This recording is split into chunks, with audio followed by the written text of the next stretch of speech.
Olá, boa tarde. Boa tarde. O JC1 começa agora.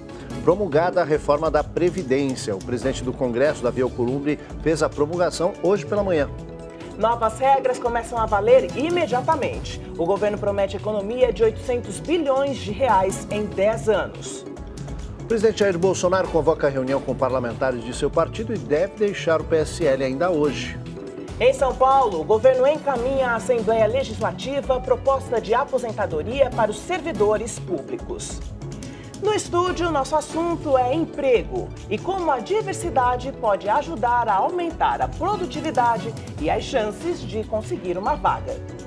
Nas notícias internacionais, o ex-presidente da Bolívia, Evo Morales, está a caminho do México. E no Chile, dia de greve geral e Defensoria da Infância denuncia 174 casos de crianças feridas por balas de borracha durante as manifestações. E ainda o garoto de 13 anos que saiu da periferia de São Paulo para discursar sobre o direito de crianças e adolescentes diante de autoridades mundiais. JC1, Cultura de Informação, começa agora.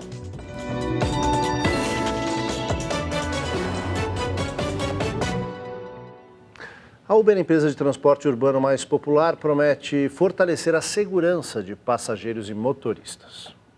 O anúncio da medida coincide com a denúncia que 3 mulheres teriam sido agredidas em São Paulo por um motorista de um outro aplicativo. A Magali é usuária de aplicativos de transporte desde 2016. De lá para cá, já passou por situações bem difíceis com motoristas. Foi muito desagradável. Inclusive, eu estava com a minha avó. Foi numa segunda-feira de carnaval e ele começou a alterar a voz, ele ficou agressivo e minha avó... Ela começou a ficar nervosa, começou a pedir para parar. Ele foi e falou assim para mim, agora vocês descem, somem, desaparece. Em uma tentativa para aumentar a segurança de motoristas e passageiros, a Uber anunciou que irá criar dentro do aplicativo um botão que, se acionado, poderá gravar em áudio toda a conversa que acontecer dentro do carro. A ideia é que o conteúdo criptografado fique armazenado no telefone de quem efetuar a gravação. Mas só a Uber terá acesso se o arquivo for compartilhado com a empresa. O anúncio coincide com um episódio de possível agressão de um motorista de uma outra empresa de aplicativos de transporte a 3 mulheres em São Paulo. De acordo com as vítimas, que trabalham com o ator Felipe Tito, a violência aconteceu após elas reclamarem que o homem estava dirigindo de forma perigosa. Para este especialista em segurança, a medida é boa em alguns casos, mas não resolve o problema. Eu entendo que esse tipo de situação ele vai ajudar, por exemplo, uma reclamação de falta de educação, de grosseria, maltrato, mas em si na questão da segurança, eu não diria que é uma solução direta. Por quê? Se você for ter um roubo, um assalto, vamos dizer que nessa situação, a pessoa pode apontar uma arma, falar, não fala nada e nada vai ser gravado. Para o Ricardo, que já fez mais de 5.000 viagens como motorista desde que se cadastrou nos aplicativos há 4 anos, a ideia da Uber poderia ser ainda mais completa. Só o áudio, eu acredito que ainda é insuficiente. Nós precisaríamos de áudio e imagem. E você pode participar aqui do JC1, nós estamos esperando as suas mensagens, perguntas, os seus comentários pela hashtag JC1. Também pode acompanhar a gente pelas redes sociais, nosso Instagram é @jornalismo_tvcultura, tudo junto. No Twitter estamos no @jornal_cultura e a gente transmite o nosso jornal no YouTube pelo canal Jornalismo TV Cultura. A reforma da Previdência foi promulgada agora há pouco no Congresso. As novas regras para a aposentadoria começam a valer depois da publicação no Diário Oficial da União. Em sessão solene, os presidentes da Câmara, Rodrigo Maia, e do Senado, Davi Alcolumbre, promulgaram a reforma da Previdência. A expectativa é de uma economia de 800 bilhões de reais nos próximos 10 anos. A política é a solução dos nossos problemas. E é aqui nessa casa e naquela casa que nós vamos construir todas as soluções de forma transparente, com diálogo, mas, acima de tudo, respeitando, eu não tenho uma cópia aqui, a nossa Constituição. Reformá-la aonde podemos reformá-la. É preciso coragem para reerguer esta nação. E pelos nossos filhos, pelos nossos netos e por todos os brasileiros, coragem não irá nos faltar, coragem não irá faltar ao Congresso Nacional. Pelas novas regras, trabalhadores do setor privado terão idade mínima para se aposentar, 65 anos para homens e 62 para mulheres. O tempo mínimo de contribuição é de 15 anos para homens e mulheres, mas os homens que começarem a trabalhar agora terão que contribuir por mais tempo, 20 anos. O valor do benefício vai ser calculado pela média de todos os salários. Para os servidores públicos da União, a idade mínima não muda. Já o tempo mínimo de contribuição é de 25 anos, sendo 10 no serviço público e 5 no cargo. Trabalhadores rurais têm idades mínimas de 55 anos para mulheres e 60 para homens, e 15 anos de contribuição para ambos. Para professores, a idade mínima é de 57 anos para mulheres e 60 para homens. A contribuição é de 25 anos. Policiais federais têm que ter no mínimo 55 anos para se aposentar, com 25 anos de contribuição no exercício da função. Idosos em situação de pobreza e pessoas com deficiência continuarão a receber um salário mínimo a partir dos 65 anos de idade. As regras de transição variam para trabalhadores privados e servidores. O reajuste dos benefícios será pela inflação. E uma edição extra do Diário Oficial com a reforma deve sair ainda hoje. O governo paulista enviou para a votação hoje, na Assembleia Legislativa, um programa de reforma da Previdência para servidores públicos do Estado. O projeto é uma tentativa de solucionar o déficit previdenciário do Estado paulista. A previsão do Estado de São Paulo é uma economia de 32 bilhões de reais em 10 anos com o programa da reforma estadual da Previdência. Pelo menos 14 estados da União descumprem a lei de responsabilidade fiscal ao comprometer até 80% de suas receitas com despesas de servidores. Para cobrir o déficit dos 550 mil previdenciários de São Paulo, cada habitante paulista teria que desembolsar cerca de R$ 664 por ano. Segundo o governo, se ficar como está, em 2022 os gastos com a folha de pagamentos dos aposentados e pensionistas será maior que dos servidores da ativa. Se a PEC, a proposta de emenda à Constituição do Estado, for aprovada, entrará em vigor em 90 dias e a alíquota da contribuição previdenciária passará de 11% para 14%. A construtora espanhola Acciona pode assumir a construção da linha 6 laranja do metrô de São Paulo. Paralisadas desde 2016, as obras eram de responsabilidade do consórcio formado pela Odebrecht, Queiroz Galvão e UTC Engenharia, alvos da Operação Lava Jato. Apenas 15% do contrato foram realizados. O valor total da linha é de 9,5 bilhões de reais. Ela vai da Brasilândia, na Zona Oeste, à Liberdade, no centro. Tem 15 quilômetros e 15 estações, passando por instituições de ensino como PUC, Mackenzie e FAAP. O governo do estado tem 90 dias para definir prazos e metas do novo contrato. O presidente Jair Bolsonaro deve anunciar hoje à tarde a sua saída do PSL. Ele convocou uma reunião com os deputados do seu partido no Palácio do Planalto. A saída de Bolsonaro do PSL já é tratada abertamente por aliados. Uma das possibilidades é criar um partido novo, o que permitiria que os deputados da bancada também pudessem migrar sem o risco de perder o mandato por infidelidade partidária. O partido já teria até nome, Aliança pelo Brasil. Bolsonaro poderia levar com ele quase a metade da bancada do PSL na Câmara, composta por 53 deputados. A crise no partido se agravou em outubro com uma disputa de poder entre Bolsonaro e o presidente da legenda, Luciano Bivar, pela indicação da liderança na Câmara. Um dos elementos em disputa é o dinheiro do fundo partidário. Apenas neste ano, o PSL deve receber 110 milhões de reais. O prefeito de São Paulo, Bruno Covas, começou hoje o segundo ciclo de quimioterapia. A duração prevista do procedimento é de cerca de 30 horas. Segundo os médicos, Covas tem boas condições clínicas, o que permite a continuidade do tratamento contra o câncer no trato digestivo. As empresas, principalmente as grandes corporações, estão cada vez mais reconhecendo que a diversidade é boa para os negócios. Pois é, contratar pessoas com deficiência, transexuais, idosos, por exemplo, vai muito além da questão da igualdade social. Parece festa, mas é uma reunião de empresa. Todos aqui têm o objetivo de vender mais e o propósito de acolher o colega. E foi assim, acolhida, que Gabriela se sentiu ao ser contratada após se reconhecer uma mulher trans. No meu processo de adaptação, quando eu entrei na empresa, foi tudo muito natural, porque eu já tratava isso com naturalidade. Isso para mim era algo muito simples de explicar, era muito fácil, porque já passei pelo meu processo, então era muito claro. As pessoas lidaram com isso da forma mais natural possível, então fui muito tranquila, não tive nenhum contratempo. Você falar de diversidade é uma coisa, você incluir a diversidade e colocar isso na prática é outra completamente diferente. Karina coordena um departamento que desde 2012 tem os direitos humanos como regimento interno. Trabalha para a inclusão de pessoas transexuais, homossexuais, deficientes. Trabalha para ter mais gestores negros em cargos de liderança. A gente trabalha muito o senso de pertencimento. Quando as pessoas se sentem representadas, as pessoas se sentem muito mais acolhidas. Se eu sou uma mulher negra e vejo que tem carreira para uma diretora negra, se eu vejo pessoas com deficiência trabalhando na minha operação ou pessoas trans sendo promovidas, eu me sinto muito mais representada. Um diferente do outro. Um completando o outro. Não é mais uma questão de boas práticas dentro das empresas.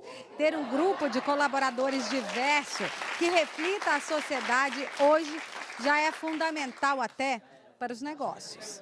Uma pesquisa feita no Canadá, Estados Unidos, América Latina e Reino Unido aponta que companhias com maior diversidade são mais propensas a ter ganhos financeiros acima da média. A diversidade e inclusão ajuda a gente a entender melhor os nossos consumidores, entender melhor os nossos clientes. E a gente quer ser uma empresa em que todas as pessoas tenham interesse de vir trabalhar, de vir comprar, de vir fazer negócio. Bom, muitas vezes a interação que deveria acontecer naturalmente precisa de um incentivo, de esforços para que a ação realmente aconteça. A Daniela Stump, consultora em diversidade da Pluraliza, e o Leonardo Pieretti, analista de recrutamento e seleção da Acreditas, vão nos contar como as empresas estão buscando formar ambientes mais diversos. Boa tarde, Daniela, Leonardo, obrigada por estar conosco. Bom, a gente viu na reportagem que as empresas estão realmente buscando formas de tornar esses ambientes mais diversos. Eu queria saber qual é a medida do interesse dessas empresas. Então, quanto elas estão realmente buscando, né, a interferência de vocês para formar esses ambientes? Joyce, as empresas entenderam que incluir a diversidade é mais do que uma questão de justiça social, né? As empresas veem muitos bons motivos para incluir a diversidade, tanto na sua liderança quanto nas equipes de colaboradores. Um dado é que os talentos eles estão distribuídos na sociedade como um todo de forma igualitária. Então, se as empresas forem buscar talentos só num grupo específico, ela vai perder bons talentos para os seus concorrentes. Então, além dos números que foram apresentados na reportagem com relação à relação de performance financeira, né, com a diversidade na autoliderança, nós e as empresas entendemos que, com maior diversidade, as pessoas se sentem mais acolhidas, elas se sentem mais à vontade e os jovens, principalmente hoje em dia, querem trabalhar em empresas desse jeito. Empresas que os aceitem como eles são, que eles não sejam outras pessoas diferentes no trabalho e na vida real, né? Fora do trabalho. E aí, Leonardo, como é que é trabalhar nesse ambiente? É tudo isso que ela está falando? Sim, eu hoje moro em São Paulo, mas antes disso nasci no Mato Grosso do Sul. Então, desde muito pequeno, nunca me vi muito representado em grandes empresas, eu nunca me vi em propagandas, né? O jovem, o homem homossexual na liderança dessas grandes empresas.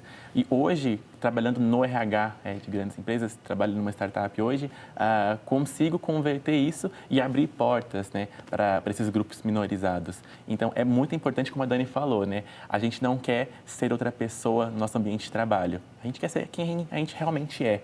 E quando a gente é quem a gente realmente quer ser, a gente produz muito melhor, a gente tem mais abertura para a criatividade, então a gente entrega muito mais. E hoje está muito claro para as empresas que quando a gente consegue expor quem a gente realmente é e ser criativo, a gente entrega soluções melhores. No fim, as empresas precisam entregar solução. E a gente, para criar solução, precisa entender backgrounds diferentes. Então, se eu tenho só um grupo criando soluções, eu não vou atender toda a sociedade. Então, eu preciso ter todo mundo pensando junto para construir isso. E é bem o que a Dani falou. A gente está aberto, as empresas estão abertas a olhar para isso agora e trazer para dentro de casa mais diversidade. E essa é uma ideia que chega muito mais de empresas multinacionais e da liderança de empresas multinacionais, que agora tem sido absorvida aqui no Brasil. Como é uma ideia que chega a princípio das lideranças, é difícil, como que é a resistência do corpo de trabalho, dos funcionários, dos talentos da empresa em relação à implantação efetiva dessa ideia? Tem resistência? Sim, o importante, Joyce, é que a liderança, né, mesmo que chegue da sua sede multinacional e chegue no Brasil, que a liderança aqui esteja convencida, né, de que essa é a coisa certa a se fazer, né? Isso através de palestras, enfim, do contato com a diversidade, através do contato com os colaboradores em grupos de escuta. E a partir do momento que a liderança, né, dá esse empurrãozinho que você disse, né, vamos falar de diversidade, na minha experiência, os colaboradores, eles se sentem muito atraídos pela ideia de falar de diversidade e eles abraçam a causa, né? Então, as empresas que eu tenho trabalhado demonstram que, uma vez que a liderança começa a falar de diversidade, isso é muito mais fácil, né? Muito mais facilmente implementado entre os colaboradores e, enfim, e não só aqueles grupos específicos, né? As minorias ou grupos específicos, mas os aliados, né? A gente tem toda uma corrente de aliados que se juntam às causas e isso traz realmente um ambiente muito bom de trabalho e, como ela falou, enfim, algo muito produtivo, né? Eu queria pedir uma ajuda tua, Leonardo. Um dos objetivos da gente nesse espaço, às terças-feiras, é devolver o alento de quem está procurando emprego. São 12 milhões e meio de pessoas que não têm emprego. Nessa conta não entram os desalentados, aqueles que já não mais procuram emprego. E as pessoas que não se enxergam como você no ambiente corporativo, às vezes são as primeiras a desistir, né? E a necessidade faz com que elas não desistam. O que dizer, né? O que dizer nesse ambiente que ainda começa a se firmar, né, em prol da diversidade para essas pessoas, esses candidatos que estão aí na fila do desemprego? Sim, bom, como você mencionou, né, o desemprego bate recorde no país hoje, mas ainda é pior para esses grupos minorizados, né? Então, se você pega a porcentagem da população LGBT que está empregada hoje é muito baixa, então é importante frisar que as empresas estão se abrindo, tem empresas se abrindo genuinamente para a diversidade e é importante procurar essas empresas que estão realmente abertas a isso e não desistir. Então, é um pouco de motivacional também em entender como se colocar também, se preparar muito bem. Eu acho que até um ponto que eu estava conversando com a Dani antes, de como que a gente vence esses vieses, né? Então, para as empresas é uma dificuldade muito grande vencer isso. É o primeiro passo para entrar na empresa é o processo seletivo, que você tem contato ali com o RH, com os gestores, e os viés inconscientes estão presentes. Os gestores tendem a procurar pessoas parecidas com eles. Sim. Então, se eu estudei em tal lugar, em tal curso, eu vou procurar pessoas parecidas. Mas as empresas estão trabalhando isso. A Pluraliza tem feito um trabalho muito bacana também em linkar as oportunidades. Então, buscar empresas que têm programas de diversidade, que têm grupos, muitas se posicionam e não desistir, né? Então, eu tive o privilégio de sempre estar em organizações que valorizam muito a diversidade. E isso tem se mostrado muito mais agora como uma atração. Então, a diversidade atrai. Então, eu estou na minha empresa hoje, me sinto muito bem e com isso, exponho também muito isso e as pessoas se atraem e vêm me procurar também. Então, olha, eu vejo que você trabalha em um ambiente bacana, também quero fazer parte de um ambiente assim. Então, usar a sua rede, buscar empresas que estão abertas mais a esse olhar. E é importante também deixar claro de que diversidade nós estamos falando, né? Quer dizer, envolve uma questão ampla, né? Questão de gênero, questão racial, de idade, né? Pessoas com deficiência. São pessoas criativas, né? Que podem produzir muito, né? E precisam acreditar também no seu próprio potencial, né? Obrigado pela participação de vocês aqui no JC1. Agradeço. Muito obrigada. Obrigada, prazer. Daniela, Leonardo. Até a próxima. E olha, a gente vai mudar de assunto agora, fortalecer nossas relações com a África. Esse é o objetivo em São Paulo de um fórum que reuniu empresários e representantes de governos para promover oportunidades dos dois lados do Atlântico. Na abertura, o vice-presidente Hamilton Mourão disse que o continente africano deverá ser uma das prioridades das relações exteriores do país. África, um continente com 54 países e inúmeras realidades diferentes. Os desafios para o desenvolvimento são comuns a várias dessas nações. Uma em cada 5 pessoas passa fome no terceiro continente mais extenso do mundo. Mais de 250 milhões de homens, mulheres e crianças não têm acesso a alimentos suficientes. Na 7ª edição do Fórum Brasil-África, a discussão girou em torno de segurança alimentar e os caminhos para o desenvolvimento econômico. O Brasil precisa também entender que não é só aplicar tecnologia, conhecimento, realidade brasileira naqueles espaços.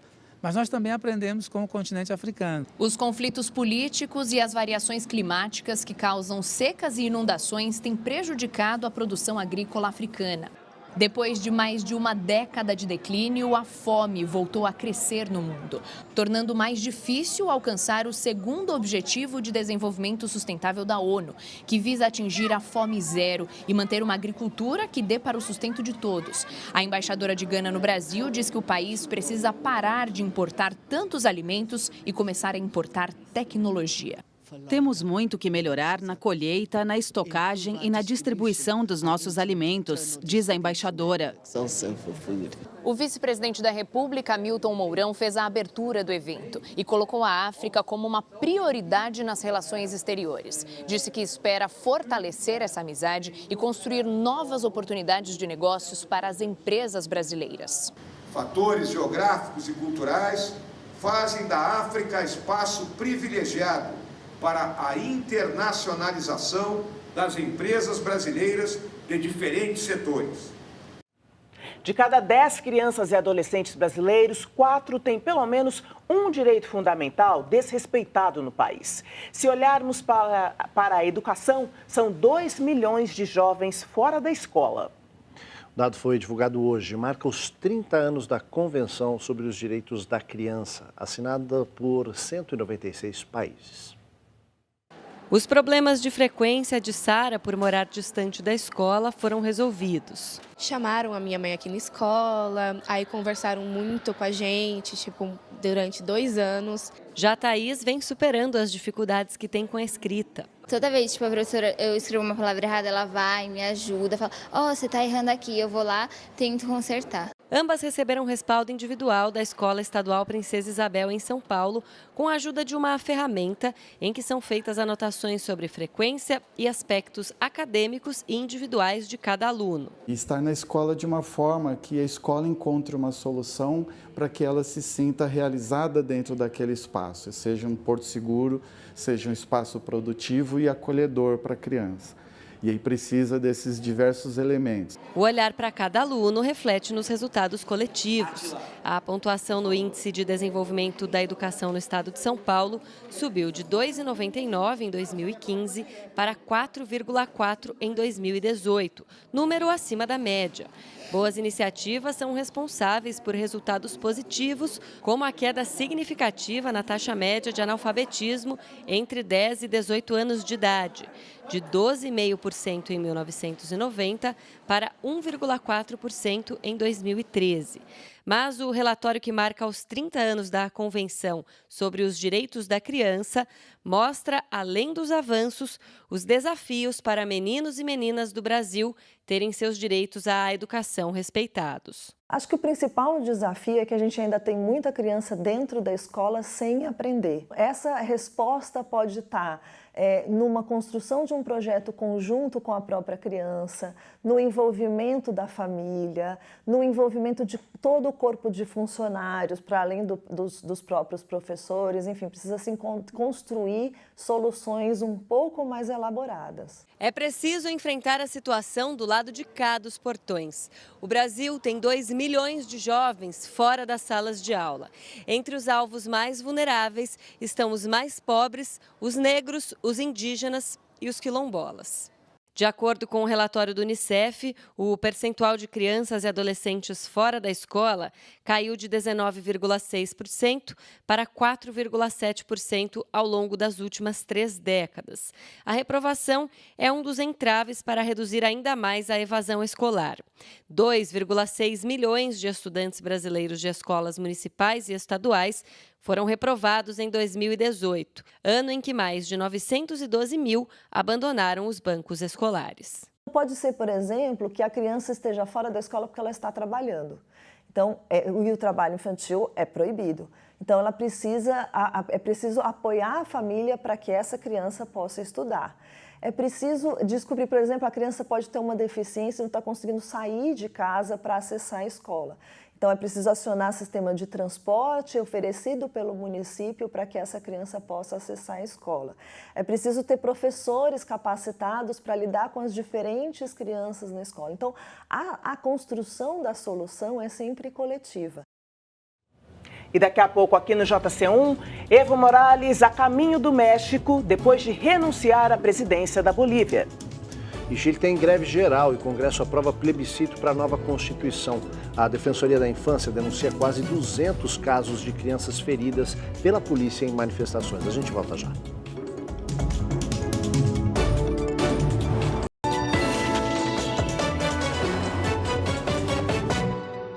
A gente volta com as notícias internacionais. Havana, a capital de Cuba, celebra 500 anos com a visita dos reis da Espanha. No Chile, parlamentares aprovam plebiscito para a nova Constituição. E o México dá asilo ao presidente Evo Morales enquanto se discute quem assume o poder na Bolívia. O avião com o ex-presidente da Bolívia, Evo Morales, partiu de La Paz com destino ao aeroporto da cidade do México. O país concedeu asilo ao líder boliviano após ele ter renunciado ao cargo no domingo, em meio a uma grave crise no país, que ele chamou de golpe cívico-policial. Centenas de manifestantes a favor de Morales marcharam da cidade de El Alto, na região metropolitana de La Paz, em direção ao poder legislativo na capital. O exército se juntou à polícia para conter os manifestantes, o que provocou a renúncia do ministro da Defesa. Em mensagem, ao deixar o cargo, Javier Zavaleta Lopes disse que as Forças Armadas não podem se levantar contra seu próprio povo. Ele é o 13º integrante do primeiro escalão a renunciar. O presidente dos Estados Unidos, Donald Trump, comemorou a renúncia de Morales e disse que ela preserva a democracia no país e manda um forte sinal aos regimes da Venezuela e da Nicarágua. A Organização dos Estados Americanos planeja realizar uma reunião especial sobre a situação na Bolívia, na sede em Washington, ainda hoje. No Chile, a Comissão de Constituição aprova a convocação de um plebiscito num prazo de 90 dias para elaborar uma nova Carta Magna no lugar da Constituição criada no período da ditadura Pinochet. A classe política começa a ceder à principal reivindicação popular. Ainda não há datas definidas para o processo. Hoje o país tem uma greve geral convocada por sindicatos e centrais de trabalhadores. Em Quito, no Equador, durante a audiência da Comissão Interamericana de Direitos Humanos, o representante do governo Piñera disse que no Chile os direitos humanos são respeitados, o que foi contestado por representantes da sociedade civil e órgãos de monitoramento, como a defensora da infância, Patrícia Munhoz, que relatou 174 casos de crianças feridas por balas de borracha, 5 delas com trauma ocular, ferimento que atinge quase 200 manifestantes. O Instituto Nacional de Direitos Humanos do Chile, órgão do próprio governo, já abriu 167 ações contra agentes de segurança por crimes como tortura e abuso sexual. Um dos últimos vídeos em circulação mostra como um manifestante idoso é arrastado por um grupo de carabineiros. O governo promete investigação do que chama de supostos abusos. O rei Felipe IV e a rainha Letícia da Espanha chegaram a Cuba para a primeira visita do casal real à antiga colônia espanhola.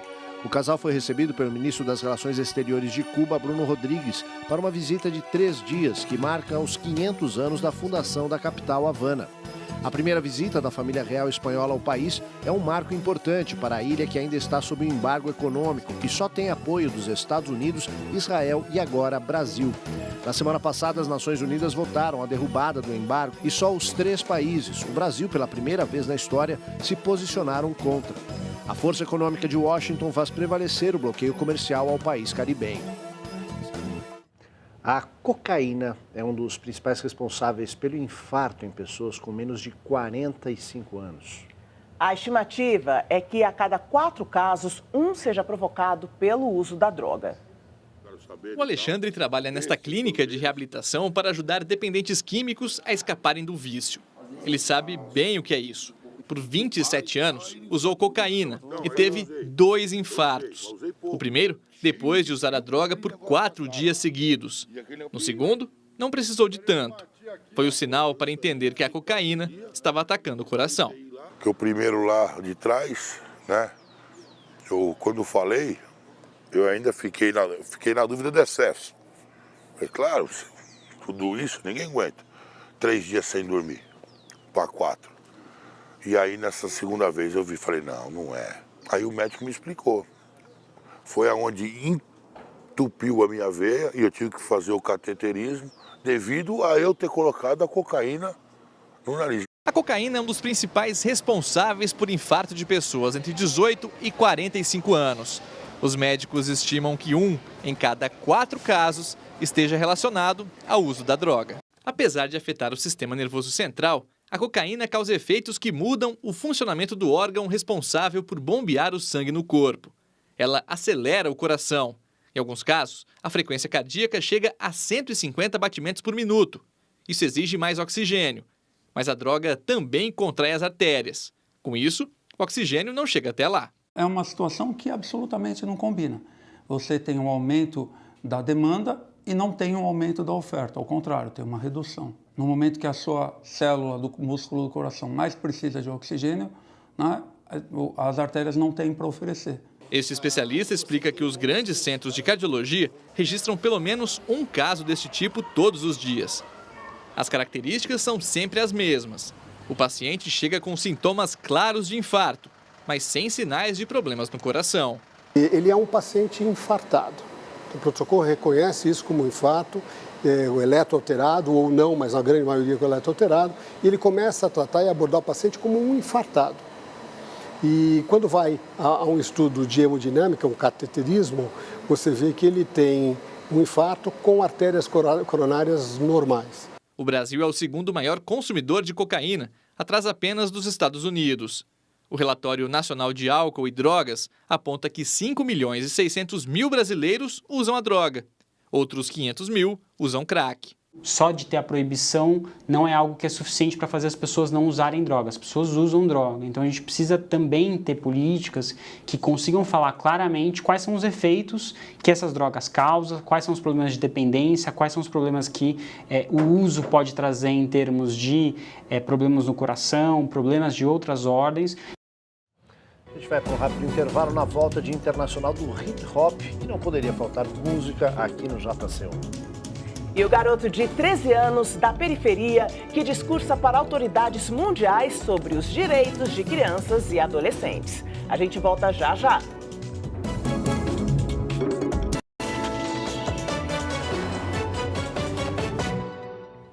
Você vai conhecer agora o Christian de Jesus, um adolescente da periferia que foi incentivado desde cedo a conhecer e defender o direito dele e de outras crianças. Graças a uma educação inclusiva, ele se engajou em vários projetos da escola e da comunidade e já começou a dar a volta ao mundo para fazer com que as vozes de crianças e adolescentes sejam ouvidas. Dos recursos destinados às crianças. Como é que um adolescente brasileiro da periferia conseguiu ser ouvido por autoridades de toda a América Latina num evento fora do país? A história é longa, mas toda costurada por uma educação inclusiva e de qualidade.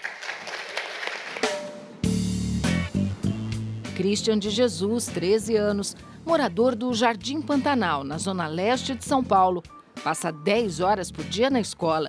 Aliás, em 2 escolas. Uma formal, onde estuda o 7º ano do ensino fundamental, e uma social, onde ele aprende a ser protagonista da própria história. O Mauricio despertou essa vontade de conhecer outras pessoas, assim, de conhecer novos lugares, novas culturas. É importante que ele também perceba que as coisas que ele trouxe de contribuição para a escola estão servindo para ajudar as outras crianças.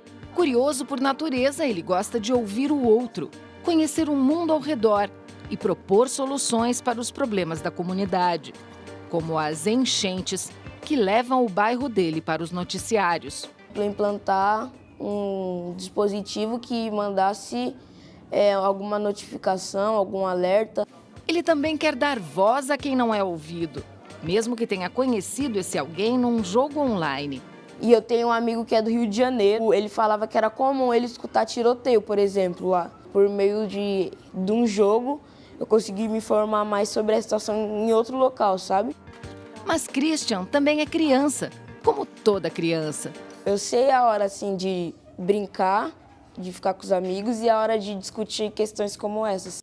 E foi sendo assim, fazendo tudo isso ao mesmo tempo, que Christian foi parar em Cartagena, na Colômbia, no Congresso Pan-Americano da Criança e do Adolescente. Participação que já rendeu o convite para um outro evento internacional no Panamá, o Save the Children, patrocinado pelo governo da Suécia. Se destacou, né, trouxe boas ideias lá e aí recebeu um novo convite. Eu vou tentar falar sobre como que a gente pode ter esse dinheiro para ajudar, por exemplo, pessoas LGBTs, crianças a serem mais desenvolvidas. Christian vai longe, mas não tem pressa para decidir para onde.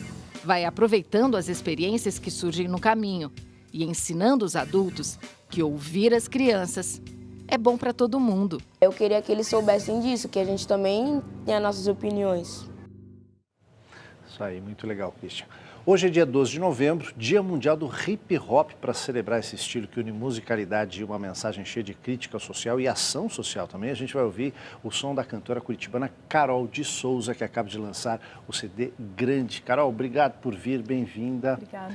Carol, o hip hop tem 4 pilares, né? Quais são? Sim, o break, o grafite, o rap e o DJ, né? Os discos ali na parte de música. Assim. Mas não é só isso, né? Aqui no Brasil a gente fala muito de ação social, como a gente acabou de ver nessa matéria. Isso é muito importante também no hip hop, assim, que não é só música, só diversão. A gente tem, né, o papel de melhorar a nossa sociedade também. Então o hip hop age muito nesse sentido, sim. Assim. O que o hip hop é para você? Tudo. O hip hop me fez me entender como mulher, como uma adolescente. Quando a música chegou para mim, ele me ensinou a me vestir, a me comportar, resgatou minhas raízes, minha ancestralidade, me deu a oportunidade de me expressar como mulher num ambiente tão masculino, né, que é o hip hop. E eu amo. É tudo. Legal. O que a gente vai ouvir hoje? A gente vai ouvir uma música do meu disco, que eu acabei de lançar em outubro, 25 de outubro, um disco, como você disse, chama Grande. A música chama Mensana in Corpore Sano e ela fala da minha mistura de sangue, né? De ser uma pessoa negra, branca, num país que tem tanta mistura. Então a gente vai falar um pouquinho de colorismo, com essa coisa mais punk, mais radical, que Bacana. É a característica da minha música. Legal, muito bem. E a gente vai ficando por aqui. O JC1 te deseja uma ótima tarde ao som desse hip hop. Vamos lá. Ei.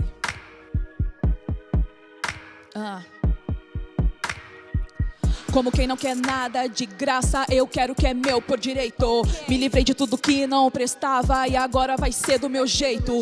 Prometo as melhores rimas de raiva e amor do meu peito.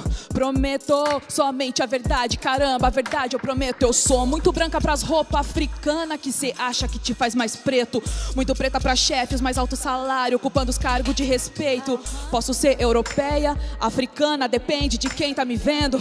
Encarando a plateia, eu conto nos dedos, poucos que estão me entendendo. É mais Deus pra dar que vocês pra tirar. E o que eu quero vai chegar pra mim. Sou vira-lata, genuína, raça negra e all green. Vejo todo mundo louco, quem é quem? Suas drogas funcionam? Tô no caminho do bem, Mensana in Corpore Sano. De frente eu sou tiro, porrada e bomba. E eu sou tiro, porrada e bomba. E eu sou tiro, porrada e bomba. E eu sou tiro, porrada e bomba. Ei. Pode me chamar de cão vira-latas que avança quando você passa. Colorida, nasci misturada, eu não tenho que te provar nada. Brasil, Sodoma e Gomorra, onde os brancos me chamam de morena. Onde os pretos agora diz que eu sou branca, eu vim punk. Eles não aguentam. Eu sei do meu valor, da mistura de cor, sou fábrica de flow, yeah. Meu deboche é bom, meu talento é dom. Hip hop eu sou, tenho fé que a gente vai mudar de vida. Nosso lema agora é fogo nos racistas. Fiz história com rimas e melodias e mesmo que você me odeia, admita. Bateu de frente, eu sou tiro, porrada, yeah, eu sou tiro, porrada e bomba. E eu sou tiro, porrada e bomba. Ei, eu sou tiro, porrada e bomba. Eu sou tiro, porrada e bomba. Seu trap é só visual, uau. Meu rap faz tipo uau, uau. Você até que se veste legal, mas mensagem é primordial, uau. Cria vergonha na cara, faz um flow decente, esquece os views. Menos punchlines, mais verdades, fuck Trump. Eu sou Brasil, de raiz boom bap, scratch no trap. São tão importantes quanto ad libs. Want to mic check, hoje o som tá flex. Preta condenada por ser light skin.